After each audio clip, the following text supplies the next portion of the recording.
No kiai niku sowan kula, Gus, masjid itu ape nganakno zikir Ramadan. Dadi 24 jam full mulai bar subuh sampai sahur. Saking semangat ibadah Ramadan. Terus ibadah ning dia muni takok. Ya teng masjid, Gus. Dadi masjid itu ben makmur, terbaik masjid makmur. Tak omongi. Lah apa ngarit itu ora ibadah.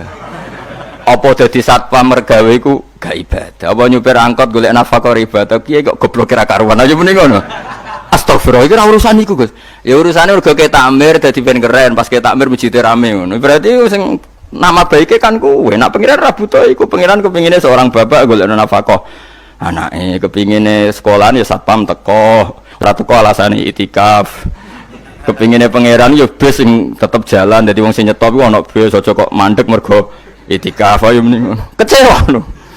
Wis bae ku piye dicapik ra syukur. Padahal nek kula yo nyucup yo hormat, tapi tetep gremeng mergo idenya enggak keturutan. Ya kula yo ngerti rai-rai ngono iku yo biasa wae, cara kula biasa. Tapi suwe-suwe sadar den. Bareng ngajak wong ora gelem, akhirnya sadar. Jebule ngandel jeneng nganggo sembang kula yo suwi wong luwih ngandel aku timbang kowe. Lah bento tapi ngandel kowe wong aliran sesat ta. Ya masjid itu anggere sono salat jamaah iku ya wis rame cara pangeran. Ora perlu rame banget. Nak rame banget terus bakal pentol leren, satpam leren, supir angkot leren. Nah, iku jek sepele. Dokter leren. Wong ape lara. Ape lara ape berobat ra iso. Nak larane emergensi astagfirullah minamikum taqabbal ya karim. Sajane semburu leren maling leren, copet leren. Iku apik nek iso ngumpul iku. Makanya ngaji itu ngambil wong alim kan, karena orang alim itu yang tahu duduk perkaranya agama. Seorang lagi yang tahu duduk perkaranya agama. Nabi itu kalau ngendikan itu sampai sahabat itu gak bisa menampung. Kadang menyebut kebaikan satu majelis sampai 63 sampai 70. Misalnya Nabi ngendikan al imanu bid'un wasituna bid'ah. Iman itu ada 63. Terus nyebut terus. Pertama ngendikan a'la la ilaha illallah, tertinggi adalah kalimat tauhid. Wa adnaha imatatul adza anit thariq, terendah adalah menyingkirkan hal-hal yang mengganggu tiang apa?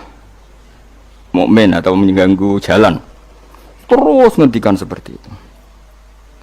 Sehingga pernah suatu saat Rasulullah itu ngaji di masjid. Rasulullah terima kiai Rasulullah. Rasulullah itu ngaji di masjid. Nabi kalau ngaji di masjid itu memang di teras jadi terbuka. Terus ada pemuda santai dengan santainya nggo pacul, ngliwati Nabi ngaji diliwati. Nggo pacul. Ya santai. Singkat cerita semua sahabat itu mencibir. Celaka betul pemuda itu. Ada Rasulullah ngaji tidak ikut tapi dia berlalu saja bawa cangkulnya. Kata Nabi, kamu jangan komentar demikian. Jika dia kerja menafkahi ibunya yang lemah atau anaknya yang lemah, dia juga ibadah dan itu juga sunnahku. Akhirnya sahabat mereka sadar. Jadi untuk meramaikan Islam itu tidak harus semuanya ngaji di masjid. Yang ngapain kerja ya ben kerja. Yang penting orang dadi germo. Orang pengedar narkoba itu, itu ora kerja kang perusakan. Jadi sebetulnya orang tuh nggak bisa mengatakan kerja mau pengedarkan narkoba itu ndak, pengrusakan tuh namanya. Tapi kayak adol pentol terus hal-hal yang halal itu namanya apa? Kerja, dan kerja itu ibadah. Efek dari pikiran ulama yang seperti ini akhirnya masjid daerah ulama itu sepi-sepi. Mergo ngomong ngono terus wong wae nak ngono ora perlu ning masjid. Lah iku kesimpulane sing salah. Kok terus kesimpulane nak ngono ora perlu nang masjid bar saiki. Maksude ora ngono, sing di aktivitas nggih monggo. Nek sing ada aktivitas timbang turu ning omah kene aduk ibadah ning masjid aja aduk turu ning masjid. Nah, akhirnya daerah-daerah tertentu sing akeh ulama mesti masjidnya sepi, tak jamin. Jajal ge delok ning Rembang. Oh, tambah sepi. Karena ulama cara berpikir jong kerja ya ibadah, ngernet ya ibadah, mulang ya ibadah. Akhirnya marang masjid pas tarawih. Iku wae golek sing cepet.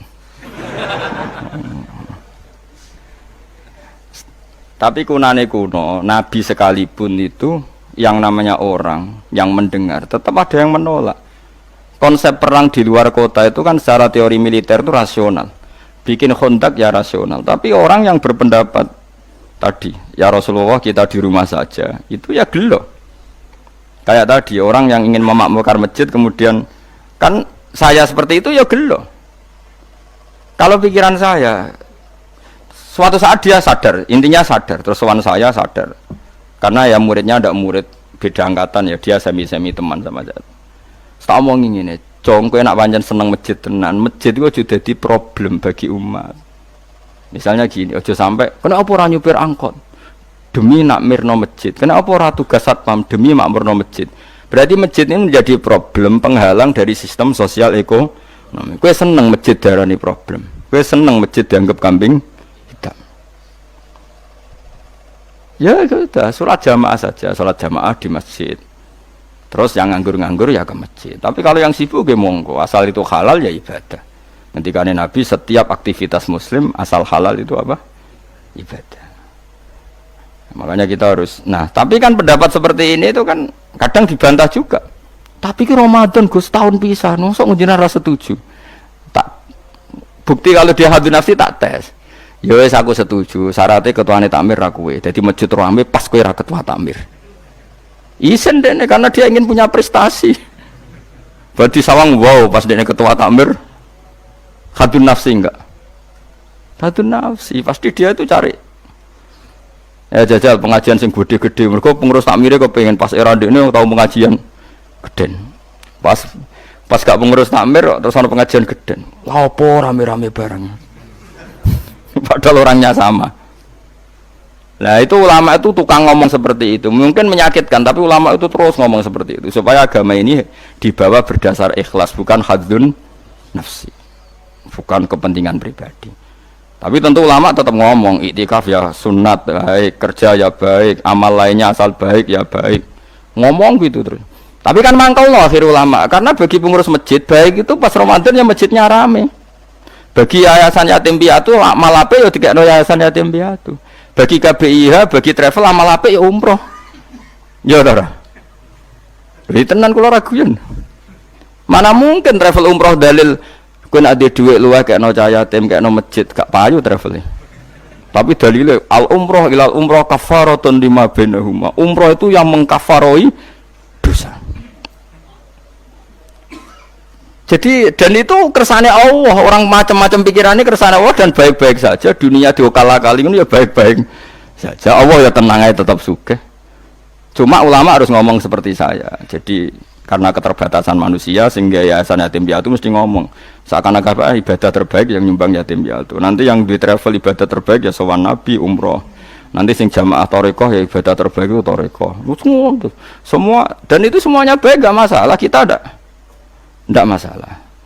Tapi kalau memaksa orang lain harus seperti itu dan mengkerdilkan kebenaran hanya surahnya gambarannya seperti itu, kita sebagai ulama harus melawan. Karena Nabi dawuh kebaikan itu sekian jumlahnya. Terus Nabi menyebut di satu majelis itu 60. Sampai yang diantara yang disebut itu nganti ana sing jorok. Wa fi buti ahadikum sedekah. Kowe ngeloni bojomu iku sedekah. Sampai sahabat takok, "Ya Rasulullah, masa urusan gitu ibadah? Ayati ahaduna syahwatahu wa huwa alaihi ajrun." Masa urusan kelon itu ganjaran ibadah. Terus Nabi jawab, kata Nabi, "Faqih falawadu'a fi haramin akana alaihi wisrun." Kalau andikan dia meletakkan mental seksnya atau aktivitas seksnya di luar yang halal, apakah itu tidak dosa? Iya ya Rasulullah.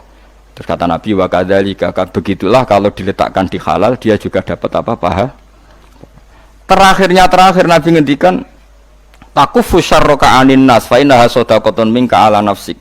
Jika kamu itikaf di masjid tidak bisa, adol pentol tidak bisa, jadi satpam tidak bisa, aktivitas sosial yang menguntungkan orang lain tidak bisa. Takufu syarraka anin nas. Yang penting kamu tidak berbuat buruk yang merugikan manusia. Sehingga sampai ada riwayat dari orang sufi, ibadahnya orang zaman akhir itu tidur. Karena anak tidur itu gak ganggu wong. Iya. Paling bojo tok sepeten. Tapi kan yo nyopet yo ora, zina yo ora, ndelok wong ayu yo ora. Nah, itu sampai Nabi terakhir nyebut. Dari sekian kebaikan tuh kalau gak mungkin kata Nabi takufu syarraka anin nas fa innaha shadaqatun minka ala nafsik. Sementing kamu tidak melukai atau merugikan orang apa? Sehingga misalnya ulama kok ngerti ada orang tidur di rumah, wong apik, gak ganggu wong. Ana bajingan mati, wong apik, iso bajingan meneh. Nah, akhirnya masyhur anggere ana bajingan mati, kiai tenan yo. Saya ge mayit niku, wong gak siap ni saya. Bajingan sih. Saya padahal ning atine kiai nek mati ya apik dong ora iso bajingan. Akhir dari bajingane ya wis mati. Lho sekarang ngakhiri bajingan apik ta elek? Apik. Berarti matine elek ta apik? Apik. Maksudnya kiai ku apik matine ora apik wonge. Lah ngomong gak trimo pikirane apik ku. Wonge. Lah kiai ndake pinter maksudnya Apik nggih niki. Ngomong keberatan. Ayo ngomong apik. Ya saya kan wedi yo. Nggih apik. Lah itu ilmu. Jadi ngaji ilmu itu orang harus punya kesiapan pendapat meskipun tuh kita tidak siap. Wa wasa antakrahu syai'a wa huwa khairul lakum. Pendapat meskipun kamu kadang tidak cocok, bisa saja menurut Islam tuh ini lebih apa? Baik. Karena tadi kebaikan tuh sekian bentuk. Bisa ulang kebaikan